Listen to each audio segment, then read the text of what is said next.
Hello, everybody. This is Elements today. Elements by Elements of Health, Hillary Jordan. Okay, so check out my website at www.hillary'selementsofhealth.com. And we're going to talk about elements today. But first, we're going to talk about the bodies before we do anything else. So, this little graph that you can't see from far away is actually there. 1, 2, 3, 4, 5 circles, okay? So you've got a big, huge collective body, and then you've got the physical body, and then you've got the energetic body, and then you've got the emotional body, and then you have the mental body, and then you have the soul, mostly. This is how I understand health. So I usually do classes about the mental and the emotional body because those are the core places that you create health from, actually. Because your mental body creates your emotional body creates your energetic body creates your physical body, like that. And then everybody's physical body together creates the collective body. And when we go from the outside in, it takes longer to affect change. And when we go from the inside out, it takes a shorter amount of time, like way shorter. But today we're going to talk about the physical body, but we're going to talk about the junction between the physical and the energetic, actually. Because we're going to talk about where the physical even comes from, which is the 5-element system. In a bunch of different traditions, actually. So, any questions about that before I go? Okay, so that's my health model. So I always talk about that first because I don't want anyone to think that if you just deal with the physical that it's going to affect your beliefs or your emotions, necessarily. But so in a lot of different traditions, there are 5 elements. Some have 4.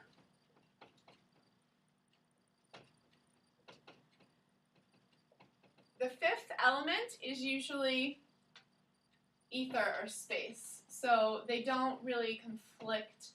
All the different systems that I've looked at don't really conflict with each other that much, actually. Like, you've got Chinese medicine with a 5-element theory, and Japanese medicine that is said to come from Chinese, but it actually sounds a lot more like Ayurveda, which is most of what I'm going to be talking about, because that's where most of my training is. So we're going to talk about Ayurveda, Chinese, Japanese, the Greek system, and the Wiccan and Druid. And Wiccan and Druid stuff seems to be connected more, actually, to the Indian, just like the Japanese. For some reason, the Chinese is a completely different kind of elemental system, you'll see. So in the, how do you say that, Ayurvedic? I've read it. Ayurvedic. I've never heard it. Ayurvedic, but it's, it's from the Ved, V-E-D. So let's do all the other systems first. We'll get to that one last. But that's from Sanskrit. It's the oldest text in the world. They say they're 7,000 years old, but actually they're starting to date everything way back further now. So, okay. So let's talk about pretty much everything else is very similar to Ayurvedic. So we'll do the Chinese first. So Chinese is 5 elements also, but they're slightly different than the Ayurvedic elements. So they go like this.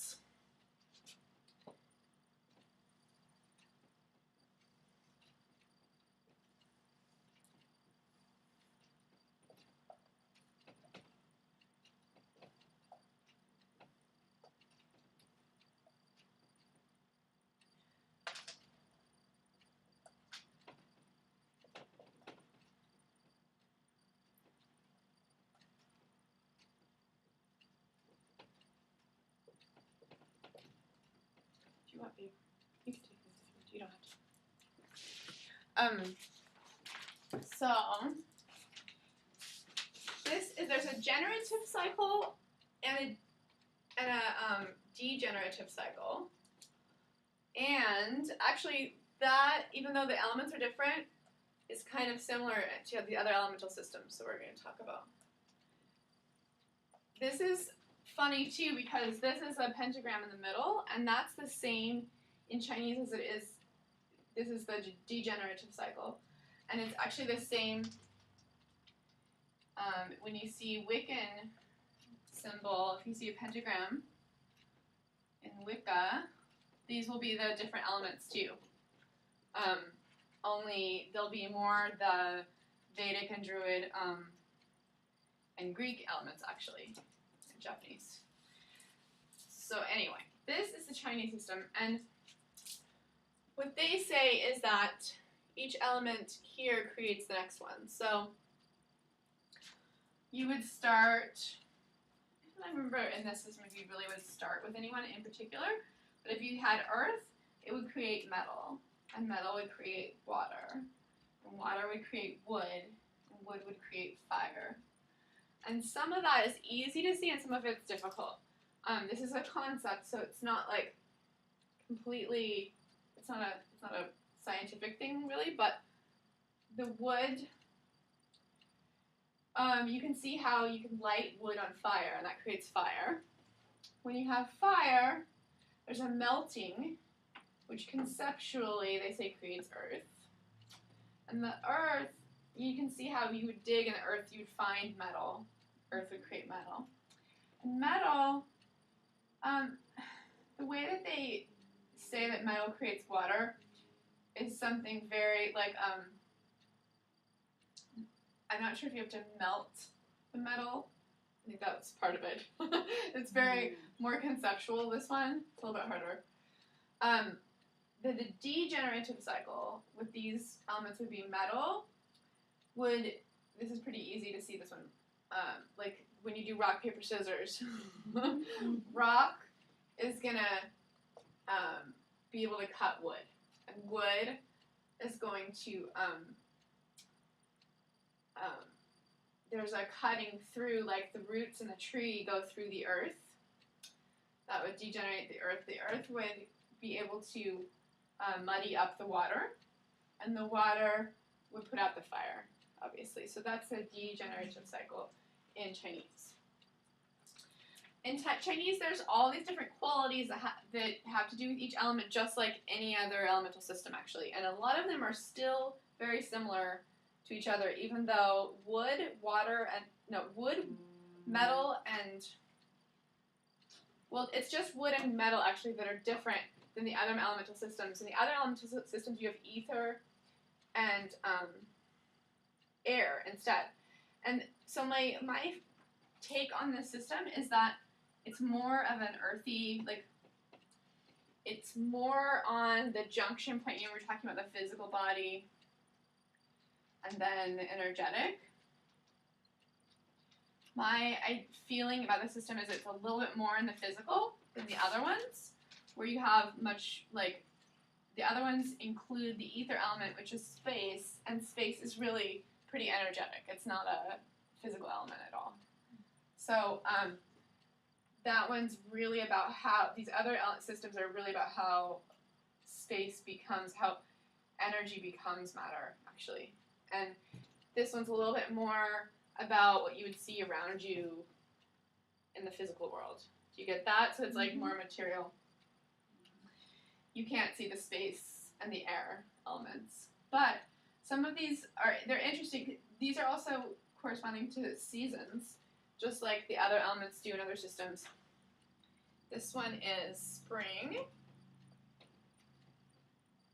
This one is summer.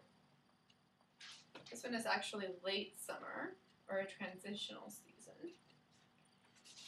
This one is autumn. And this one is winter. And then there's directions, just like the other elemental systems. There are a little bit different directions. Wood or spring would be east.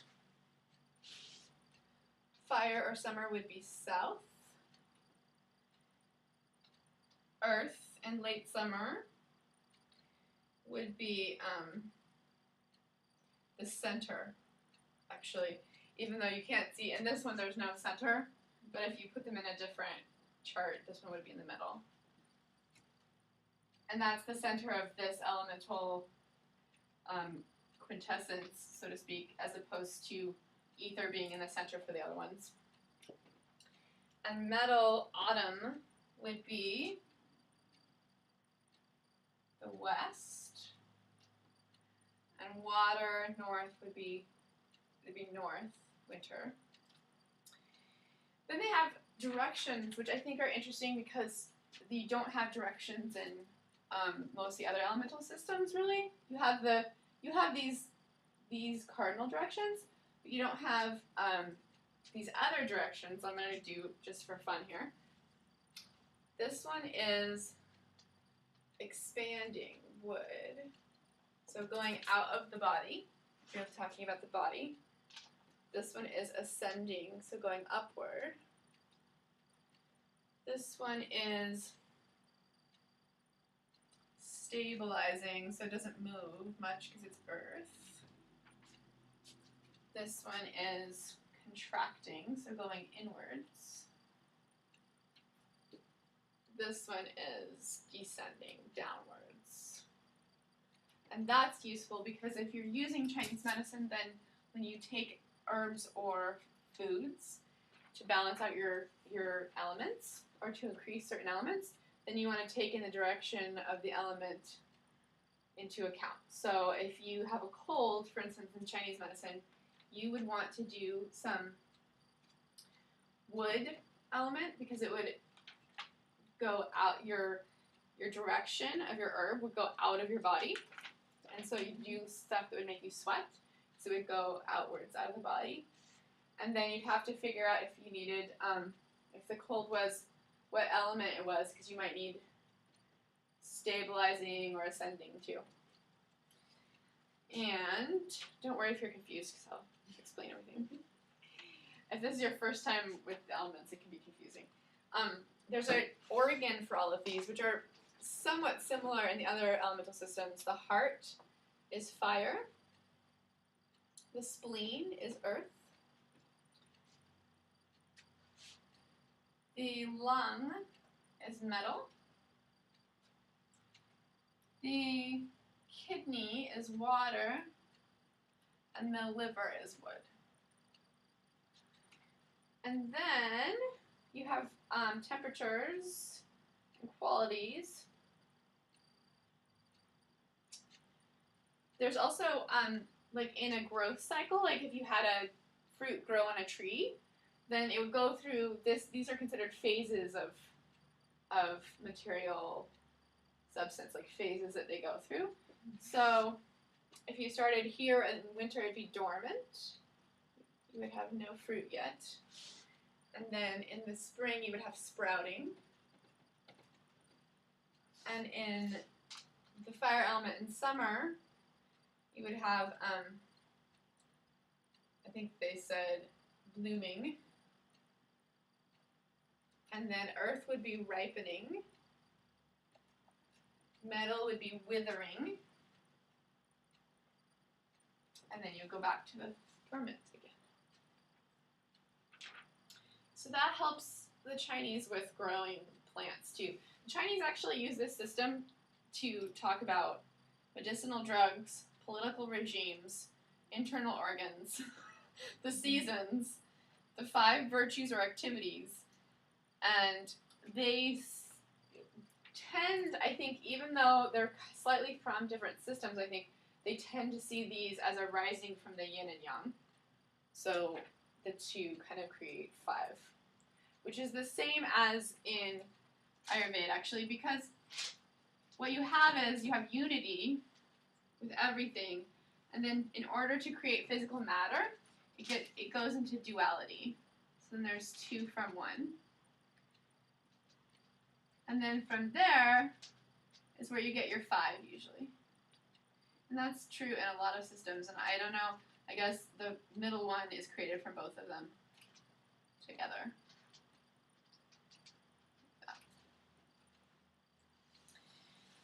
So, as far as Chinese goes, There's different weathers that would go with these two. Like water would be storms. Wood would be windy or wind. Fire would be hot. Earth would be it's a late summer feeling, so it's kind of, if we even have an actual weather for it, it's a lot less hot, but it's still warm. Metal, you would get clouds and snow. And yeah, we go back to storms. So this would actually be, it starts snowing in places that it snows. It usually starts snowing at least by November, so it's still the autumn. And if you look at emotions in Chinese, this is really interesting because the emotions are also broken up into the 5 elements in Ayurveda and the other systems too. So fear is water. This is completely different than the other elemental systems, but it makes sense with this system. And anger is wood. And happiness is fire. And love is earth. Metal is grief or sadness.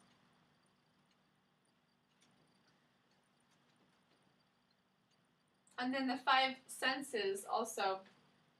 Before we go into that, actually, I just want to say that in the Chinese system, the emotions are seen as moods, and any of them can actually be in excess. So even though happiness and love sound like super awesome, and you would want to just have fire and earth element then all the time, that actually wouldn't work in the system, because if you had too much fire element, you would get this giddy kind of high, kind of like a high happiness that would actually not be balancing. So they actually see happiness that it can be destructive even, which is a unique thing to the Chinese, and I think it's a useful thing to consider.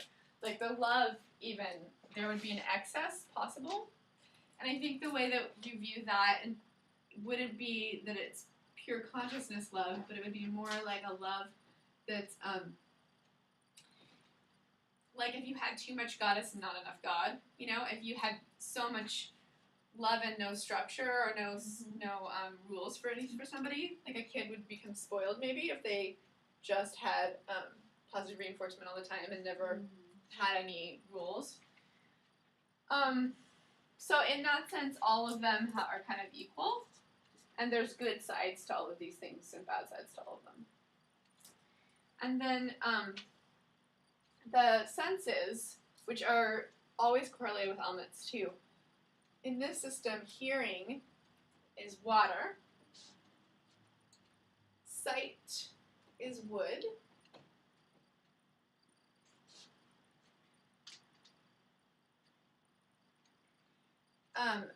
fire should be speech in this system. In the other systems, it would be sight, actually. And in earth, you would get taste and smell from metal.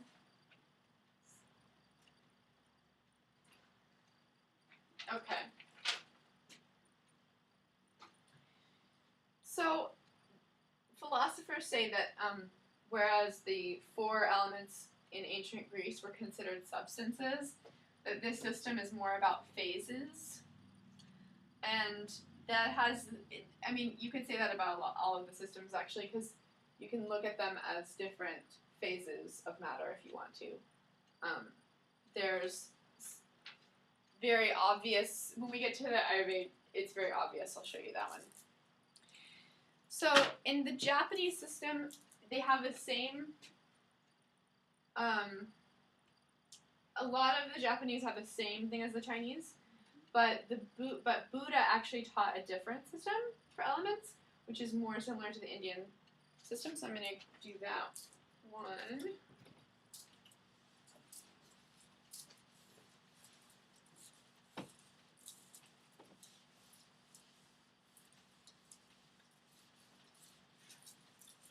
So China was the oldest, right?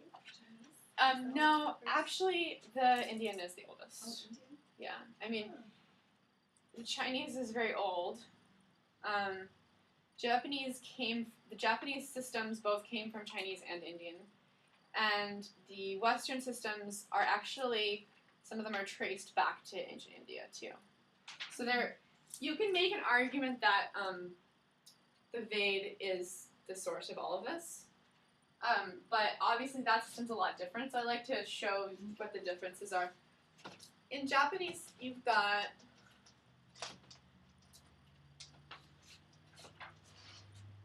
earth, water, fire, wind, and the void, which is the same as ether in the Ayurvedic system. So these have an interesting. The Japanese use these elements a lot for their martial arts and their warriors. So they have a little slightly different take on the way that they look at them.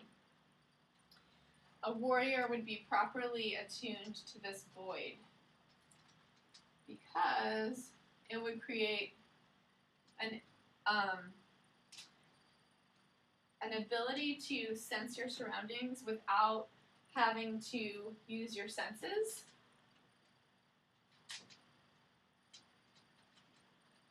Or without having to think.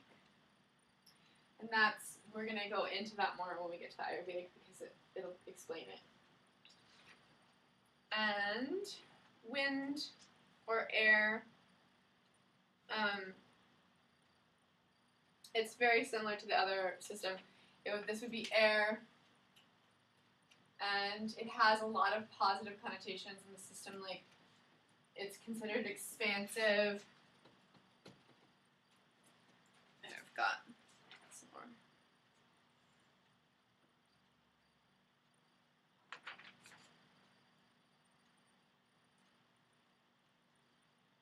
Yeah.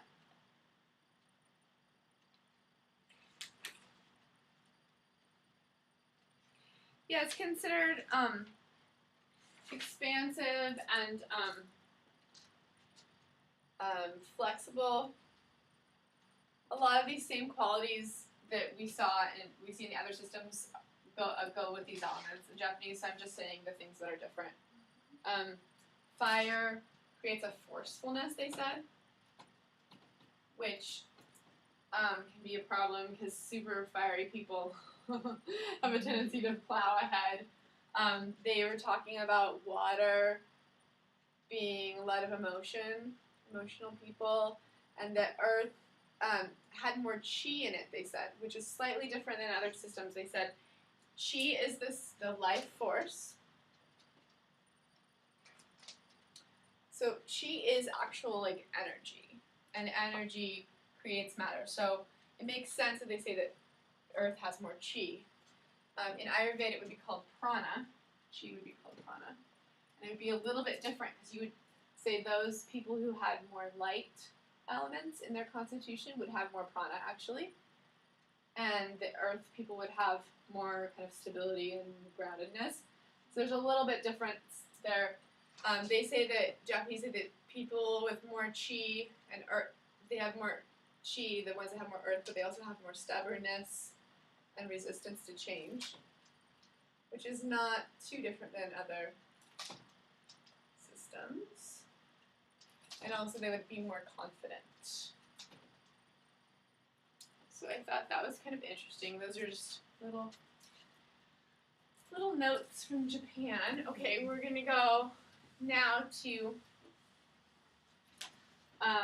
let's do the Druid directions first, and then we'll go into Ayurveda. So in Druidry, Wicca, and mostly my information is coming from Druidry, but Wicca is pretty similar to Druidry. How is Wicca different than Druid? They're really very similar. It's like Druidry is specifically from the Celts, so Ireland, Scotland, Wales, and France and Spain actually. And then Wicca is like a more generalized religion. It specifically is tied back to like witches and the Middle Ages, but it goes back further than that. It actually goes back to Druidry and other things, I think. And really, Druidry gave birth to Wicca, but that's, I think if you talk to some Wiccans, they would tell you something different. So, I'm going to say how, when you do Druid rituals, they're very similar to Wiccan rituals. So, this is how you would do a Druid ritual. You would have the different directions, you would have a different person. And each direction is considered an element. So the space that you create in the middle of the ritual is considered the ether or space element. And then north is the direction of earth, which is different than the Chinese, like we went over. And it's also, there's an animal associated with it, so it's the bear. South is the stag. And fire element. East is the wind or air, and it's associated with the hawk. And west is the salmon, water element. So that's like, these elements in Druidry have pretty much directly correlate to Ayurvedic elements. So I'm just going to talk about Ayurvedic stuff after this, but to remember, I think that these directions are important in Druidry with the animals, and the fact that the ether is not usually talked about. It's the middle space element, so it's like if they're treating people with herbs in a Western tradition, they're probably just using water, earth, air, and fire. They're probably not talking about space. Space is pretty much not something that you have to deal with in terms of the physical a lot, because it's not very physical. It is the space from which we have physical. By the way, also, if you search quintessence, or with Jared Brown or Hillary Jordan, then you get this video that I was in. That it's a dance video, but it shows all the different 5 elements actually, and I'm the ether element. And then there's 4 other dancers that are different elements of air and water and fire and earth. So if you're more artistically inclined, you can enjoy that, because that's a little bit more like just for fun. And these elements can be used, very practically for keeping people from having colds, or really treating your diseases, and figuring out what diet you should have based on what elements you have more predominantly in your body. As I said before, I think that people should deal with their mind and their emotions, though, always, and then do, like, if they have diseases on a physical level, then do physical therapies at the same time. So this is the subtle physical, so it's very powerful on the physical level, I think. You can take herbs for your elements while dealing with, like, your emotions. If you have some kind of disease, you'll probably have about twice as fast of a recovery. Okay, so, and my website's up here. In Ayurveda, it is considered that you have the unity, like I said before, and it splits into duality, because God wants to experience himself. So that's why we exist, because we then split into different souls, not just one, and we get to go through duality and experience being separate in order to experience being unified. Because we can't experience being unified if we're just unity and we never separate at all? So there's a whole thing there that you can go into endlessly. The It philosophy. makes sense. You can experience the good without the bad. I mean, you can Yeah. see both. Yeah, as soon as you're in duality, then you have those pairs of opposites, which is actually what we're going to talk about next. But this is what I use in my energy work. This is what I use when I do herbal medicine. And really, you can use it for emotions. You can use it for a lot of things. So ether or space or the void or whatever you want to call it is that moment that you kind of decide that you're not going to be in unity anymore. You're going to start creating a space or a time. Space and time is created with that element. Before that, there is no space and time. It's just unity. So it's really hard to conceive, actually, really going into this very subtle realm here. But from that ether, that space, is created the air element, which is the second most subtle. And then from the air element is created fire. And from fire is created water. And from water is created earth. And ether has certain qualities, okay? We're going to talk about the qualities. There's 10 pairs of opposites in Ayurveda. But first we'll make sure that you understand this, so there's a space, and the space starts to move, and that's how air is created from space. And then that air rushes around fast, and that friction creates fire. And then that fire actually, it has a melting, just like in Chinese, there's a melting. It's a different element they're talking about creating, but the fire melts the air, apparently, and that creates water. You kind of think about that as in, like, if you had a gas, if you have a air or gas, it's H2O, it does have the properties to become water if you heat it up, actually. So, to get it into its liquid form, that's what they're saying happens. So, from water flows, and when it stops flowing and it stops moving, it coagulates and becomes earth-like. That's where you get the idea of earth element coming from water. So a really good way of thinking about this is that this is the most subtle, and then this becomes less subtle, like the second, and then this is the third most subtle, so you can actually see fire at this point. And then water is the fourth less subtle, and then earth is obviously not as subtle at all.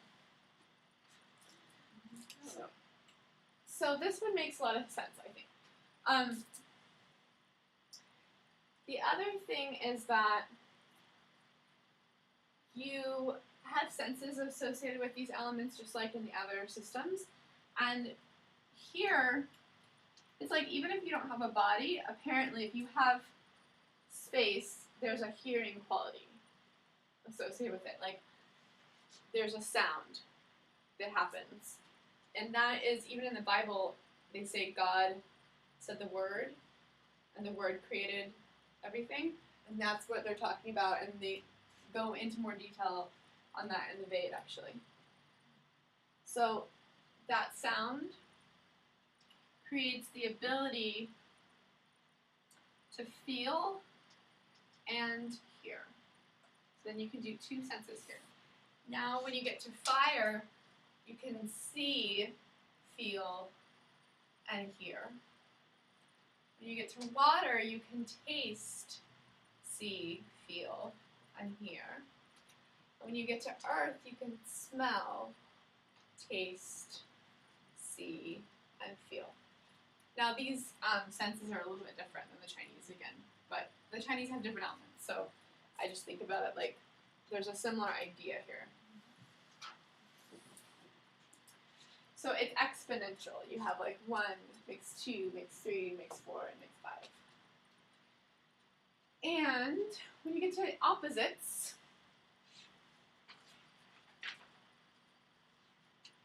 there are heavy versus light, smooth versus rough.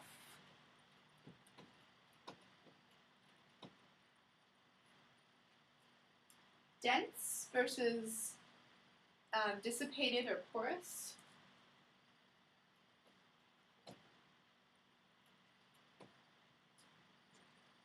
Static versus mobile.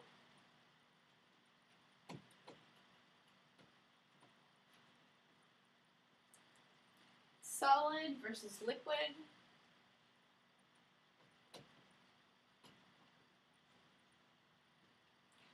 Dull and sharp.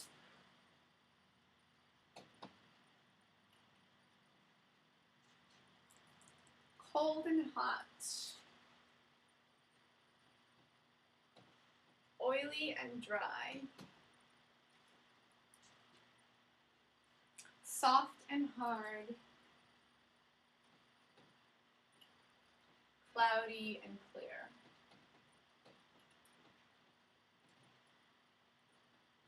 Okay, so these qualities are kind of what make up all of Ayurvedic medicine, actually. And they can be used in the other elemental systems, I think. For sure, they can be used in the Western system and probably the Japanese. The Chinese gets a little bit different. So, from these qualities, you get 6 different tastes also. And I'm going to put the tastes along with the elements here so that we can see that, because that's important if you're actually going to practically apply the system by taking herbs or changing your diet. So, for either element, okay, there's actually 6 tastes. And you have astringent, bitter, pungent, sweet, sour, and salty. And the way they say it is that earth element is sweet, sour, and salty. Water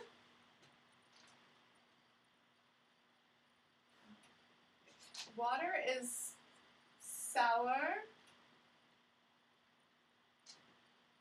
Okay, this actually doesn't work. I have to do it, and I have to explain doshas first. I'm sorry. These are your different tastes, and they have different elements associated with them. They actually have more than one element in each one. So let's do it that way. Sweet is earth and water. Sour is water and fire. Salty is earth and water. That one's pretty easy to see because salt is of the earth and water is water. And astringent is air and ether, space.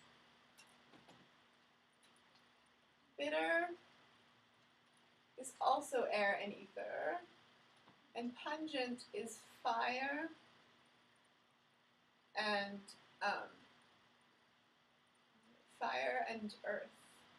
Right. Is that right? I got that one right. It's been a long time since I did this one. Okay, so we have to go into doshas here because it makes it a little bit easier. But these qualities are all going to be, you're going to be able to describe all of your doshas with these qualities. And doshas are just combinations of elements, is all they are. And they're like the humors in Western. So let's take a brief detour to Western. Because Hippocrates said there were 4 humors. He said there's yellow bile, black bile, blood, and phlegm. And he corresponded those to yellow bile was fire, black bile was earth, blood was air, and phlegm was water. So it's a little bit different, but there's the same kind of feeling of humors, which actually is what the doshas are in Ayurveda. If you go back further in Western, you get Aristotle, who gave qualities to 4 elements: fire, air, water, and earth. And he described fire as hot and dry.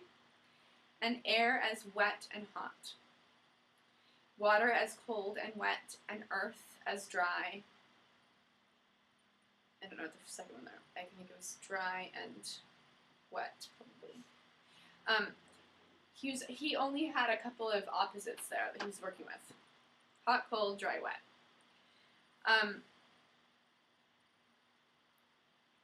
That was Empedocles, actually, I think. And then Aristotle was the one who did fire, air, water, earth. Fire was sharp, subtle, and mobile. Air was blunt, subtle, and mobile. Water was blunt, dense, and mobile.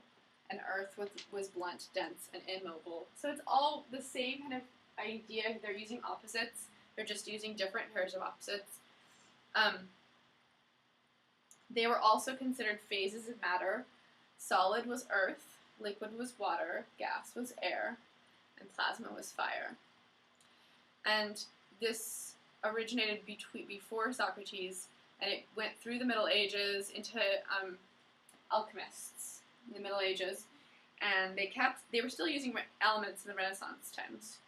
So that's from the ancient Greek side, and at the same time they had those same elements going on with Wicca and Druidry. So it's only since the scientific age that we've completely thrown this out.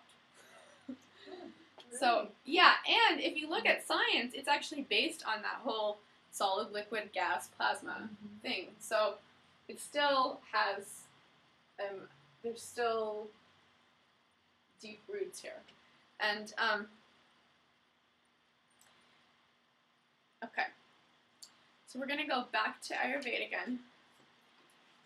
Ayurveda is just more, I think it's more in detail.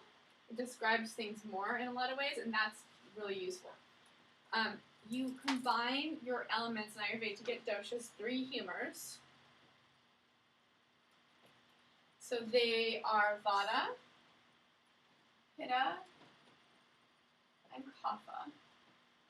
And Kapha is actually a Sanskrit word for phlegm. So that's important because it's similar to Hippocrates' humors there. Vata is air and space. Pitta is fire and water, actually. And Kapha is water and earth.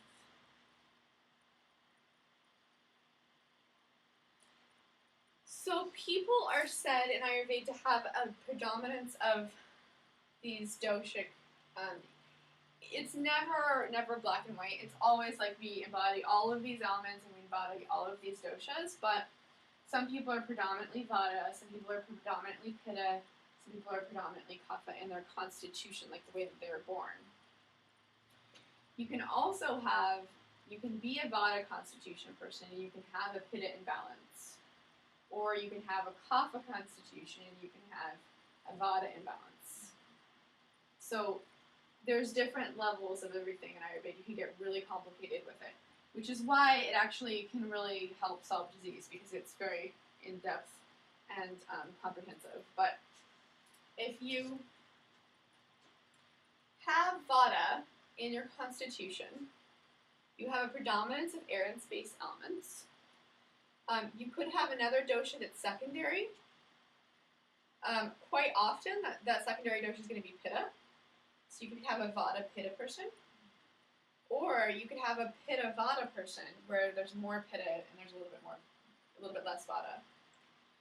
Okay, so that kind of person, let's say you had a Vata Pitta person, they're going to have less likelihood to have a Kapha imbalance just because of their constitution. But if you are in Kapha season, which in Ayurveda is spring, and Vata is autumn, and Pitta is summer. So winter is there's actually a division in winter, right? At like the beginning of February, you get Kapha winter, and it goes into Kapha spring. Whereas before that, you've got this very dry and cold winter. Then you go into like a wetter winter after that. So Vata qualities are light,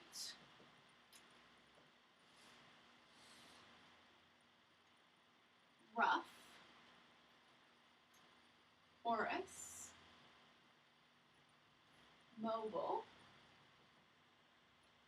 Vata is actually the dosha that's considered to move everything in your body. So it's responsible for all movement in the body, which is why it's responsible for 2/3 of disease, actually.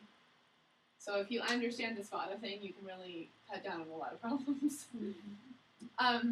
Because if people have too much lightness, too much air and space, and then their body's not grounded in earth enough. And that's how you kind of understand it. The body likes to be earthy. The spirit likes to be airy and spacey. And that's kind of what you try to go for, is you try to have prana, which is the energy, the life force, like chi. You try to have a lot of that in your kind of your personality and your spirit, and you try to have a lot of ojas, which is a pure form of earth and water element, be like a very pure, and it creates the immune system, actually. It creates an aura around your body.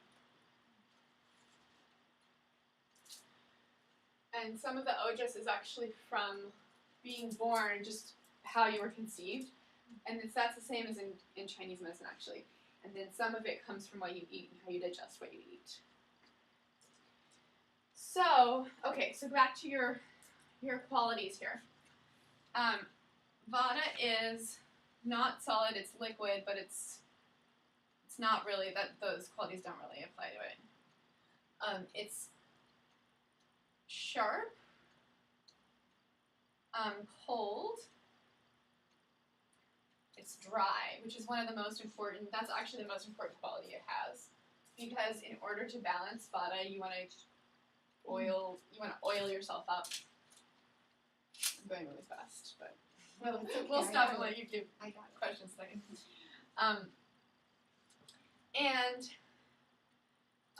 Vatas also would be more, I guess, soft if you had to choose one of those. Soft and clear. And Pitta, but actually, you know what? It's not soft, it's hard, because hard is what happens to tissue that has too much of a Vata imbalance. So it's hard to see that one. It's hard because it's air and space are not hard, obviously, but what happens to your body if you get too dry is that it gets hard. Okay, Pitta is soft. It is clear, mostly. It is hot. It is oily. That's why we have the water, because of the water element that's in there. It is sharp. And it is liquid. And mobile. And porous. I guess it's slightly porous, but it can also be dense. And it is smooth and light. And Kapha, which is water and earth, is heavy, smooth, don't worry, dense, static, solid, dull, cold, oily, hard. Actually, no, it's soft. Sorry, that's the one that always confuses me. If you have more earth element, it could be hard, and if you have more water element, it would be soft, and it would be cloudy. Okay, so So those are your qualities that would also exist in your elements. I mean, in your 6 tastes, too. And your 6 tastes, astringent would be light, and it would be rough, actually. Astringent would be porous, mobile, I don't know, solid, I guess. Sharp, cold, dry, hard, and clear. And each taste has those qualities. So bitter is more vada. Astringent is vada. Pungent is pitta. Sweet is a more kapha taste, so is sour and salty.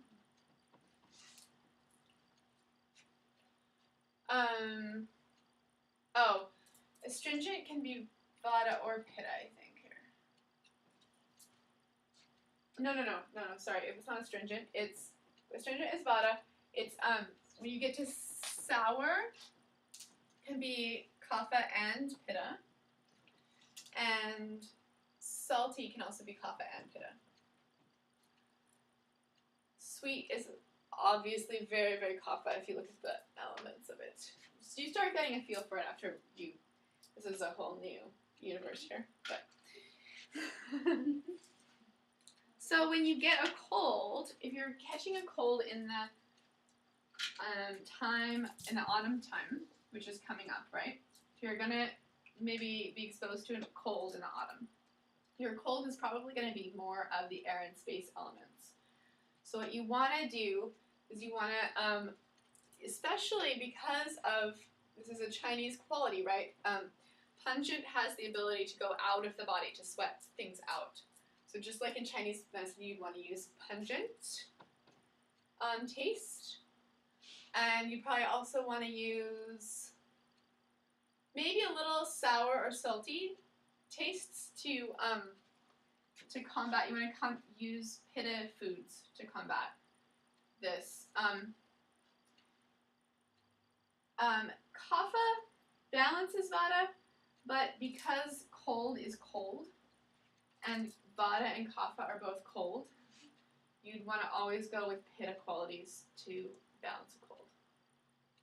And it's especially going to work at the very beginning when you first get a cold. Once you've already got it and you've got all this phlegm, you got all this kapha kind of stuff, then you want to balance kapha with lighter things.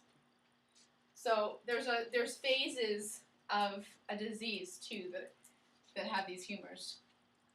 And there's phases, like elemental phases of disease also. That was a little bit sophisticated what I just did there. So do you have any questions? No, I'm kind of familiar with these through here. Okay. Yeah. I am gonna stop our video. Thanks for being with us tonight and learning about elements. You can use elements energetically as well as on the subtle physical.